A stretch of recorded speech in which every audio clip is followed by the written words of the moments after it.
Hi, collective. This is Sean. Welcome to my channel. I am the Divine Feminine Abolitionist. Abolitionist, and we are free.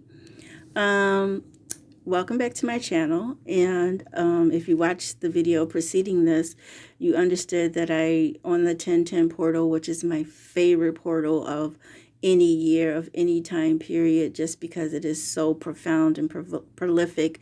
I have the privilege of being the child of two Libra parents. And,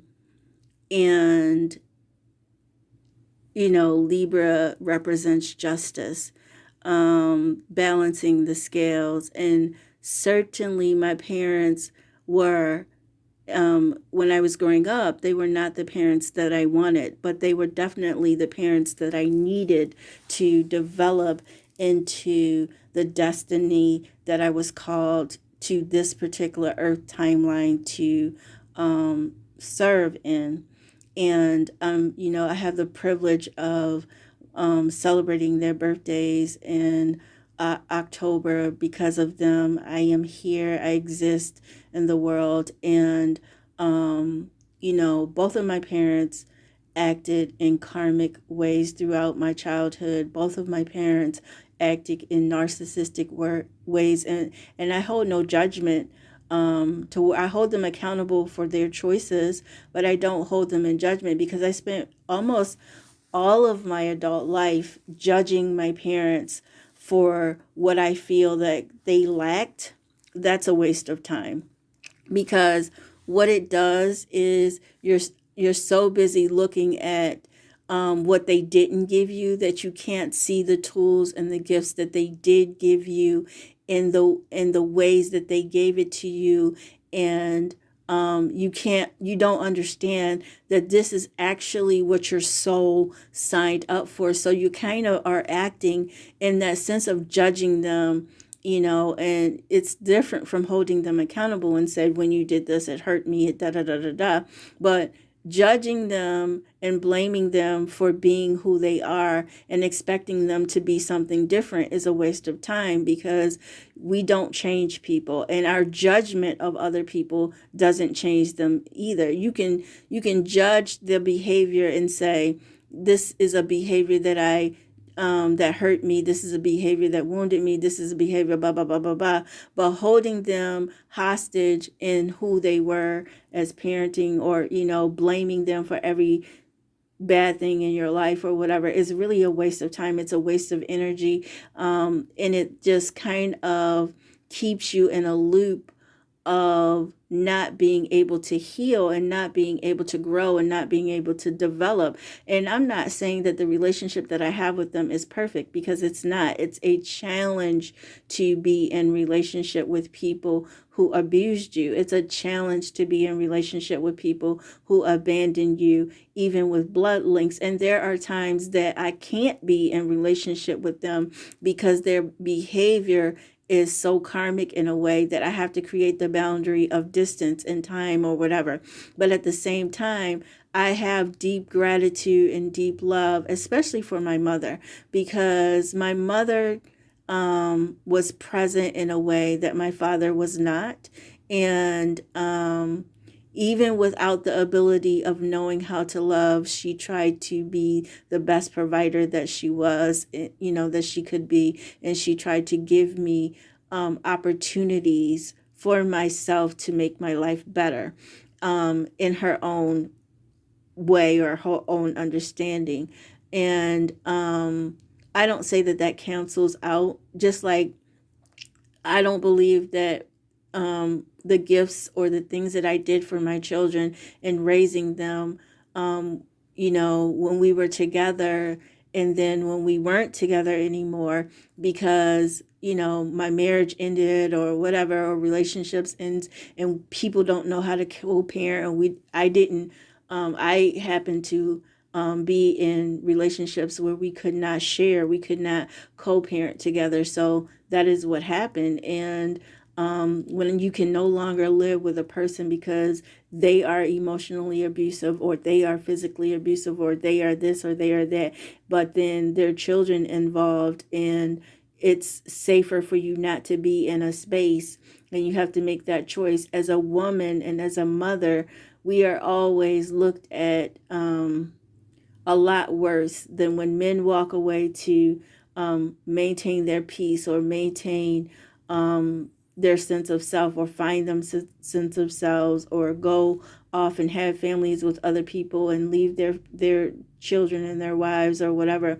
Men are not judged as harshly as women are, but it is what it is, and I can't change the past. I can only be who I am, and keep my heart space open, and keep my heart and my home always open to my children. But they are the ones, even though they aren't the ones to have inflicted some of the hurts they may have had from my choices, they are the ones who have to do the work of healing. Just like I'm the one who has to do the work of healing the things that my parents inflicted on me. And that's what I'm learning about generational work is it's the imperativeness of us healing is so imperative, because it prompts and it motivates the work of your children and your children's children healing.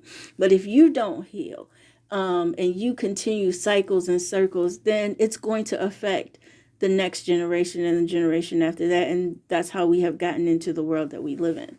But anyway, in terms of Sekhmet. So I was listening to Mystic Medusa, and she was giving a read, and I can't even remember what the reading was about, but she was talking, and she said these words. She was like, well, you may want to evoke Sekhmet.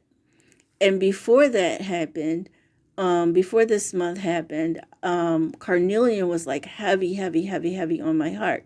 And I was studying Egyptian deities, and because my divine cosmic mother is Ma'at, and my divine cosmic father is Ra, and my divine guardian is Anubis. I was studying, and Sekhmet kept coming to me in terms of the work that I do, or the thing that I've been called to the planet to do. And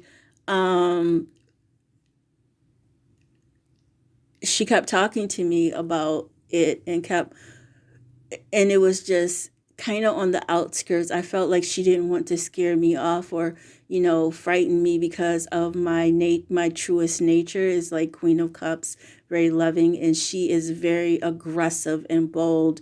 She is the north node of myself, and I haven't not necessarily acted in that energy a lot, but it is a huge part of who I am when I'm grounded. And not only when I'm grounded, but even when I'm in flight mode or fight or flight mode, I will pull from those energies, a lot. And it's definitely fire energy. And this is the season of the fire. People have bonfires. I am a person who connects very much with fires. Like, I light candles all the time. Fire always speaks to me. Last night I was with some people, and a fire was lit, and the fire just danced. I'm going to try to use it as, maybe I'll use it as the thumbnail for that if it lets me load it up. But fire is very important. So anyway, if you don't know about Sekhmet, Sekhmet is Ra's daughter, and she's associated with a lot of things. But one of the things I talked about in my other video about her energy and evoking it was watching the movie Woman King with Viola Davis, and her being this person who found her fire, who found her calling, who found a way to heal the trauma in her life through answering the call of the calling. And she's a creative, and she is the lead actress in the film, and the film is about women warriors, and there's a lot of energy towards that film in terms of historical correction, in terms of a lot of times racist or historical racists who want to talk about purity of history or purity of story.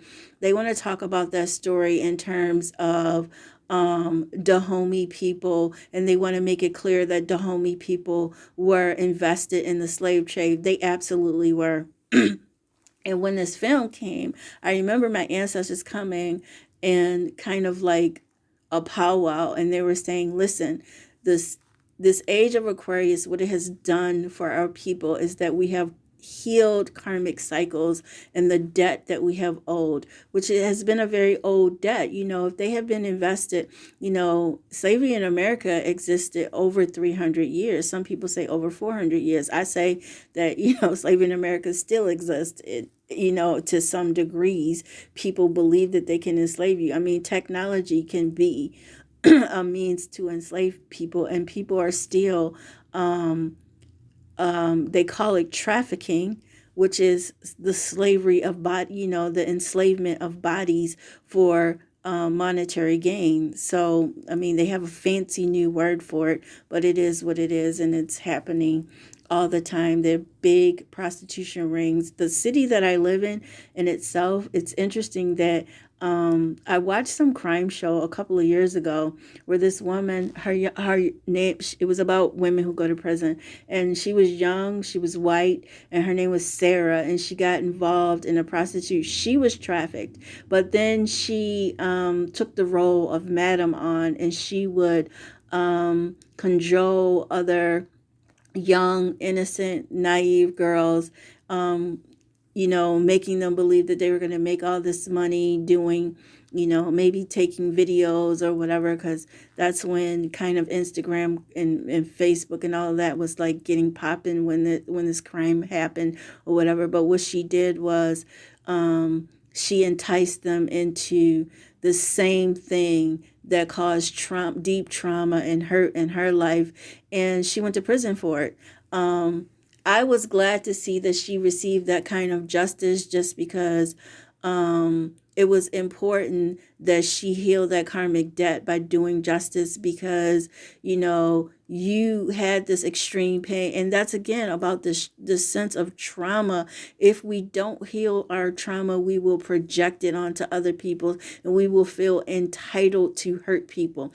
Well, I told this story on one of my videos about this young woman who was on this panel on something that I was watching on YouTube, and the guy, she was having an affair with a married man with children, and it was affecting his family in a negative way. And the guy said, well, don't you care about, how this other sister feels, how this other woman, she happened to be a young Black woman, and she just jumped up in this fury and he called her toxic, and she was like, how is it toxic? Nobody cared about me when the guys that I was dating was cheating with, you know what I mean? So her thing was, I get to hurt this woman and this family. I get to be in an experience with somebody where I'm bartering my body and time for gifts of money, gift of prestige of being the side chick, or he's paying for my apartment, or whatever the bounty is that she's getting for that. She felt like was worth hurting somebody else for. And I feel like a lot of times this is what trauma can do. So I brought all that up because Sekhmet is a warrior, and I feel like for divine feminine energy, this is the calling, this is the time of warrior place, because to be an advocate for yourself, you have to posture yourself as warrior, which is, that's coming up. Sagittarius season is coming up. Scorpio season is coming up. I mean, you have to be willing to, right now we're in Libra season, is this sense of being a warrior for justice. Sekhmet was passionate about justice. She loved Ma'at. She loved virtue, being virtuous. She loved Ra and the sun god and the energy of that community and the energy of cohesive living and the energy of living from a balanced place. She loved that energy. And when she looked out into the community of the ancient Egyptian time, and she was finding that the people were being disobedient, the people were not honoring the ways of her father, was not honoring the ways of Ma'at. And the ways of the Ma'at is this sense of the balance of truth and harmony, and living a virtuous life and doing to others as you. I mean, if Ma'at could be broken down to one thing, it's doing to others that which you would want done to yourself, and living from that place and doing no harm and trying to tread the planet lightly. And certainly I shared on this channel the 42 laws of Ma'at and my own understanding of them. And that the 42 laws of Ma'at in Christianity is the 10 Commandments. It's Hebraic law. It is Islamic law. It is it is all the laws of all the faith system. Is this, love God and do good, love God and do good, love God and do good, love God and do good, love God and do good, love God and do good, and you get to prosper, and everybody in your community gets to prosper.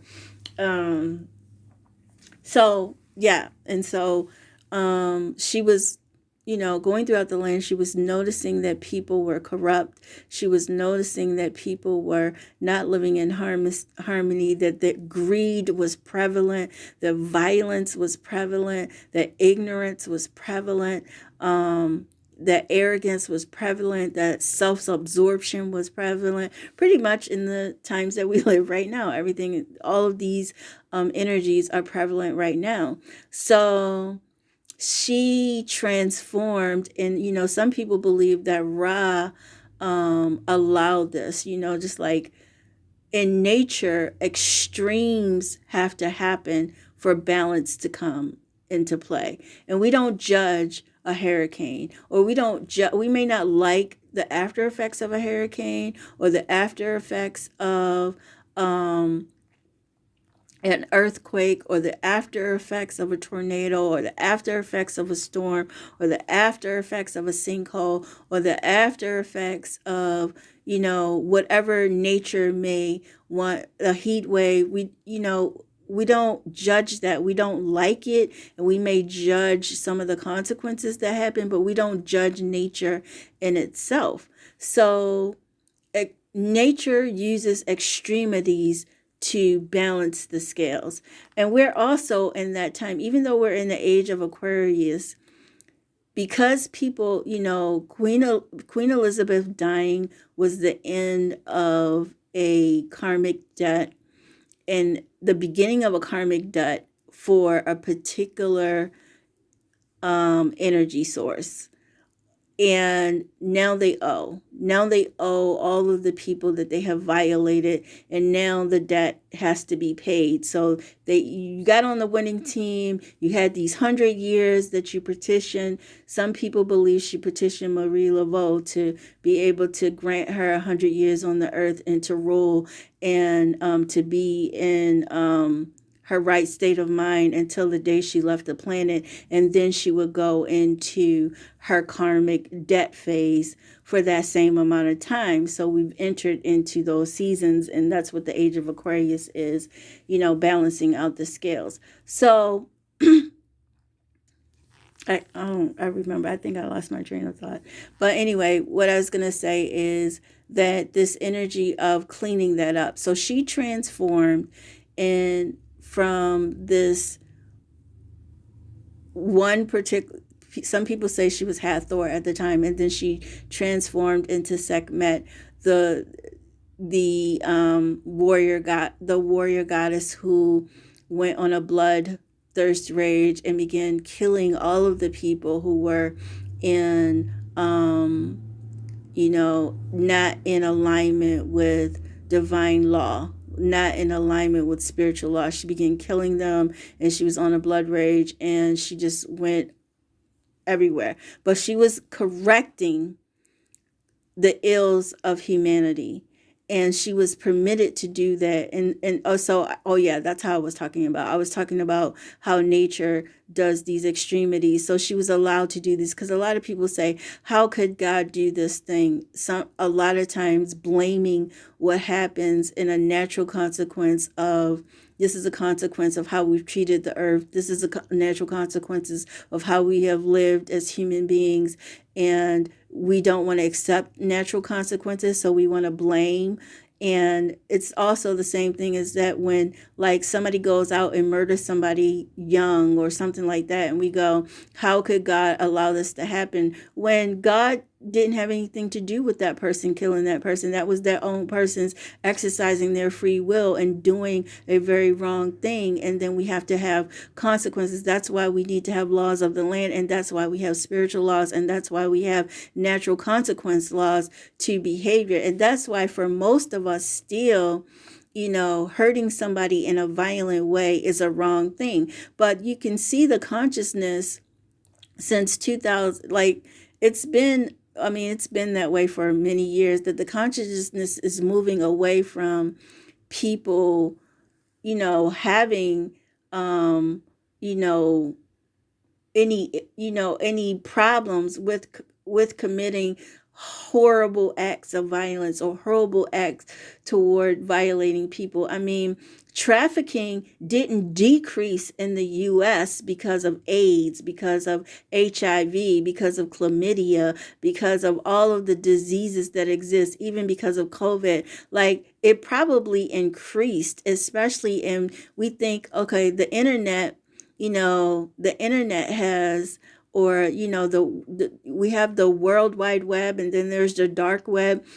People are always willing to monetize the desolation of other people, or monetize the dehumanization of other people. They've always been willing to do that, and that is what Sekhmet has been against, is against this sense of having no value for human life, having no value for dignity, having no value or concern for the souls of the people who are affected by other people's I know deterioration of their own minds, deterioration of their own souls. So anyway,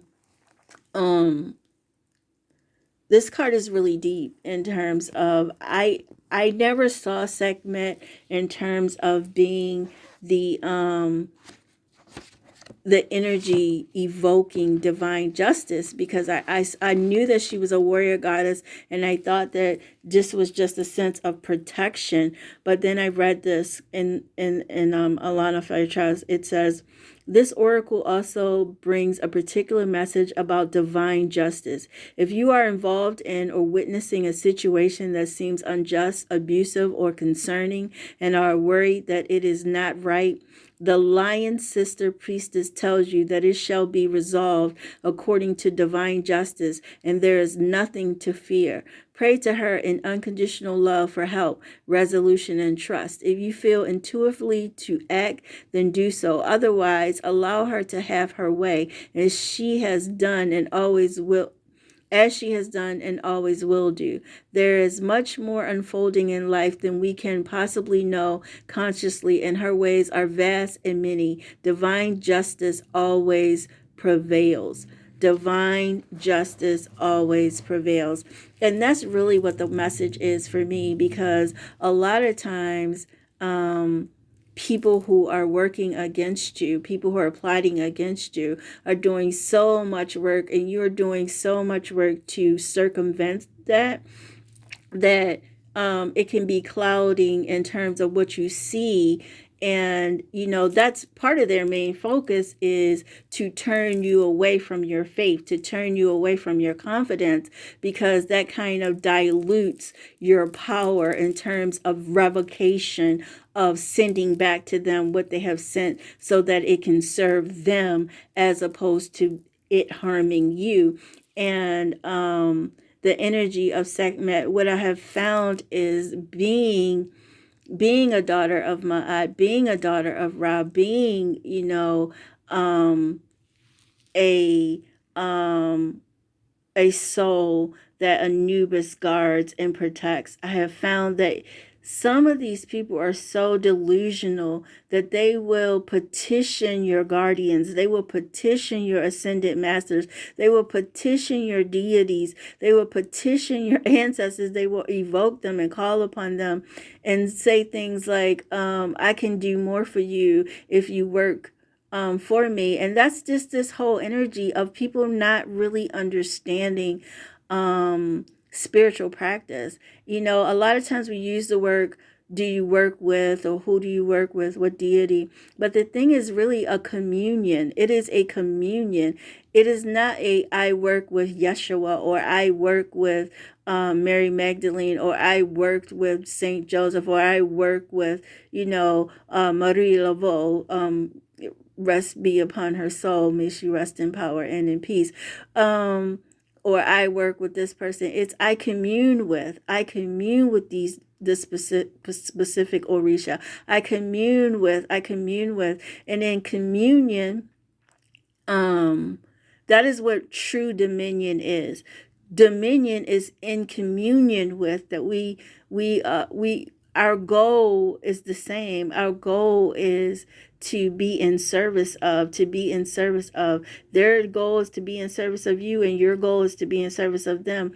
But when you petition them from this ideology of, you need to work for me, and you need to manifest this for me, and this is what I'm willing to pay, people have this kind of barter mentality, and bartering of soul work. Bartering, you have to do the work. Like, I don't care how much money you have to do the work of clearing out your soul. You can pay whoever you want to pay, and you can get tricked about your money all the time. And I feel like that's what's been happening in the spiritual community. A lot of people have been violating the gifts and bartering them off, and what you do is you dilute their power, and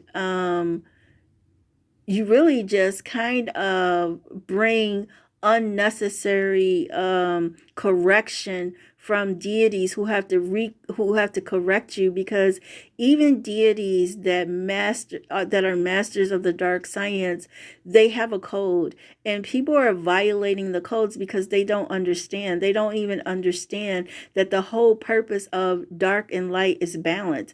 It's like, it's not the darkness is against the light, or the light is against the darkness, because it's not. It is balance. We work together to be in the service of the divine. Period, point blank.